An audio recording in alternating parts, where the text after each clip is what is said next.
Assalamualaikum warahmatullahi wabarakatuh. Selamat pagi Bapak Ibu dosen dan teman-teman sekalian. Saya Adi Mas Ibnu Safyani dengan NPM 2464050 dari Program Studi Teknik Sipil Universitas PGRI Semarang. Pada kesempatan kali ini saya akan mempresentasikan hasil review jurnal yang berjudul Tinjauan Kinerja Simpang Tak Bersinyal Jalan A. Wahab, Jalan Sun Ismail, dan Jalan Kiai Haji Hudu Badu di Kabupaten Gorontalo. Pada slide ini ditampilkan identitas jurnal yang saya review. Artikel ini ditulis oleh Andi Syahrul Hidayat, Nasrul Bumulo, dan Sartan Mento. Kemudian dipublikasikan pada Jurnal Simetrik volume 14 nomor 1 bulan Juni tahun 2024. Jurnal ini membahas evaluasi kinerja simpang tak bersinyal menggunakan pedoman kapasitas jalan Indonesia atau PKJI 2023 sebagai dasar analisis. Tujuan dan metode penelitian. Tujuan utama penelitian ini adalah mengevaluasi kinerja simpang tak bersinyal di Kabupaten Gorontalo berdasarkan hasil survei lapangan dan analisis menggunakan PKJI 2023. Metode yang digunakan merupakan pendekatan kuantitatif dengan memanfaatkan data primer dan data sekunder. Data primer diperoleh melalui survei volume kendaraan dan pengukuran geometrik jalan. Kemudian seluruh data dianalisis menggunakan metode yang terdapat pada PKJI 2023. Diagram alur metode penelitian. Pada slide ini tampilkan diagram alur pelaksanaan penelitian. Penelitian diawali dengan identifikasi permasalahan, yaitu mengevaluasi kinerja simpang tak bersinyal yang berada di Kabupaten Gorontalo. Setelah permasalahan ditentukan, peneliti melakukan pengumpulan data melalui survei lapangan. Data yang dikumpulkan meliputi volume lalu lintas, kondisi geometrik jalan, serta data pendukung lainnya yang diperlukan dalam analisis. Tahap berikutnya adalah analisis data menggunakan pedoman kapasitas jalan Indonesia atau PKJI 2023. Pada tahap ini dihitung beberapa parameter kinerja simpang seperti kapasitas simpang, derajat kejenuhan, tundaan, dan peluang antrian. Selanjutnya, hasil perhitungan tersebut digunakan untuk mengevaluasi kondisi kerja simpang sehingga dapat diketahui apakah simpang masih berfungsi dengan baik atau sudah memerlukan penanganan. Terakhir, berdasarkan hasil evaluasi tersebut, peneliti menyusun kesimpulan mengenai kondisi kinerja simpang tak bersinyal di lokasi penelitian. Lokasi penelitian. Lokasi ini berada pada persimpangan 4 lengan yang menghubungkan Jalan A.A. Wahab, Jalan Sun Ismail, dan Jalan Kiai Haji Hudu Badu di Kabupaten Gorontalo.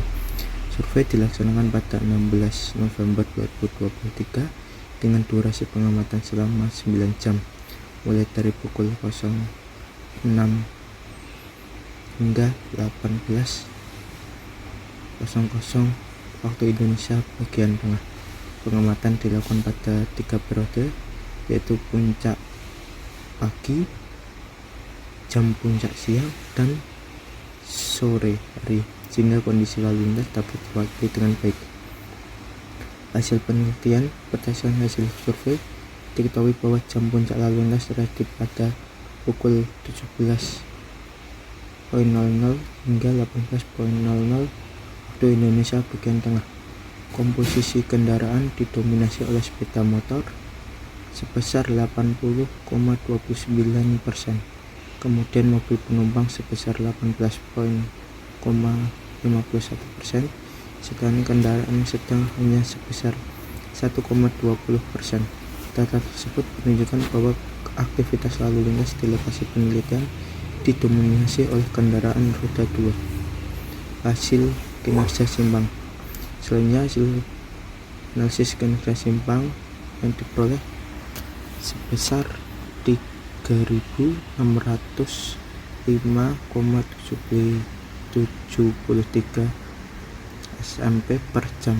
Kemudian derajat kejenuhan sebesar 0,501 yang masih berada di bawah batas maksimal PKJI, yaitu 0,85. nilai tundaan lalu lintas sebesar 5,86 detik per kendaraan juga masih berada di bawah standar maksimal 10 detik, sedangkan peluang antrean sebesar 17,92% lebih kecil dari batas aman, yaitu 35%. Dari seluruh indikator tersebut, dapat disimpulkan bahwa kinerja simpang masih berada dalam kondisi baik dan aman, sehingga belum memerlukan pengendalian lalu lintas secara khusus. Kesimpulan penelitian berdasarkan hasil penelitian dapat disimpulkan bahwa pertama, jam puncak lalu lintas terjadi pukul 17 hingga 18 waktu Indonesia bagian tengah. Kedua, nilai derajat kejenuhan sebesar 0,501 yang menunjukkan kapasitas simpang masih mampu melayani arus kendaraan. Ketiga, nilai tundaan dan peluang antrian masih berada di bawah standar PKCI, sehingga secara keseluruhan kinerja simpang tak bersinyal tersebut masih dalam kondisi baik dan aman. Review penulis. Menurut hasil review saya, peneliti ini memiliki beberapa kelebihan, diantaranya menggunakan data hasil survei lapangan secara langsung mengacu pada PKCI 2023 yang merupakan pedoman terbaru. Data yang disajikan cukup lengkap, serta analisis dilakukan pada beberapa periode jam puncak. Namun peneliti ini juga memiliki beberapa kekurangan. Survei hanya dilakukan selama 1 hari, sehingga belum mewakili kondisi lalu lintas secara keseluruhan. Selain itu, belum terdapat prediksi kondisi lalu lintas di masa mendatang maupun rekomendasi teknis yang secara rinci untuk meningkatkan kinerja simpang. Analisis reviewer. Sebagai reviewer, saya berpendapat bahwa peneliti ini dapat cukup baik karena menggunakan metode analisis terbaru sesuai PKCI 2023, sehingga hasilnya lebih relevan dengan kondisi lalu lintas saat ini. Namun penelitian akan menjadi lebih kuat apabila survei dilakukan selama beberapa hari yang berbeda, misalnya pada hari kerja, akhir pekan, dan akhir pekan. Selain itu, akan lebih baik jika penelitian dilengkapi dengan simulasi pertumbuhan volume lalu lintas sebagai dasar dalam menentukan rekomendasi penanganan simpang pada masa yang akan datang. Demikian presentasi review jurnal yang dapat saya sampaikan.